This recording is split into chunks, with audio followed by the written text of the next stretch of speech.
अस्सलाम वालेकुम यार, क्या हाल चाल है जी। चोरिस्तानी वीडियो कानून है दरिया का क्या सूरत हाल है। तो ऐसे दरिया सतलुज के भावलपुर तक नज़र आना तो सारा पानी ही पानी। काफ़ी लोग की तादाद जी है देखने होती है। पानी भी बहुत सारा है। कई वक्त वो आंदा कि दरिया पानी का ना होता अज ये वक्त है कि पानी दरिया ओवरफ्लो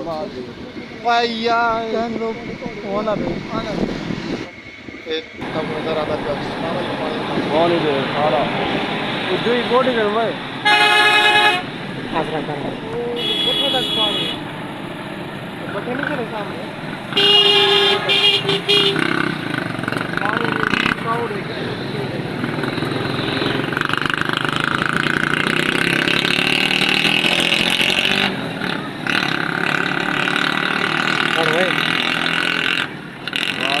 अच्छा जी। हूँ मैं लाना तो लह कर दरिया का सूरत हाल क्या है।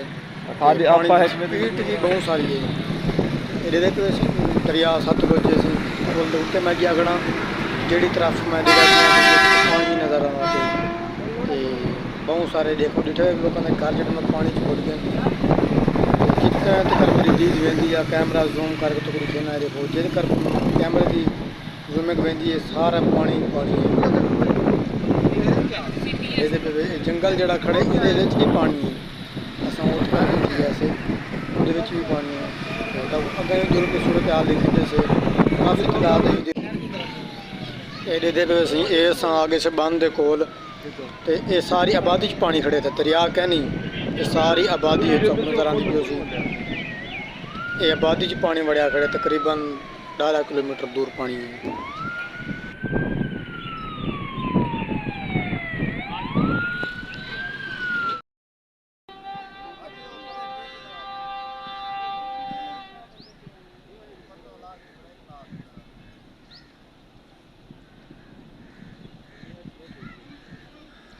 स्लो थी गई है ये लंबी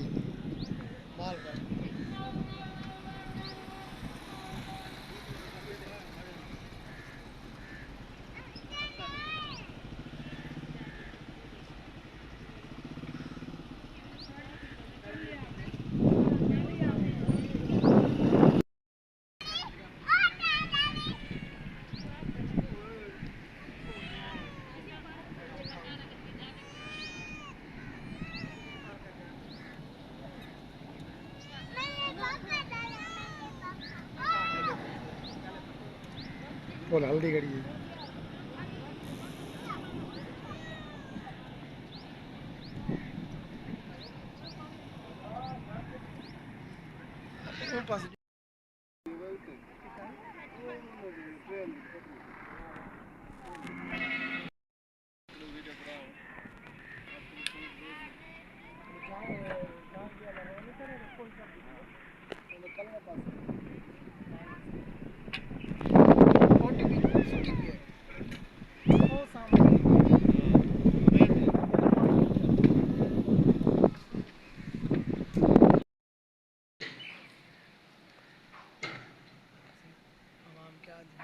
पता नहीं कितों लोड़ी है कितों नहीं लोड़ी लोड़े आई था आवाम कितनी खड़ी है देखने की नहीं बच गए फिर काम होता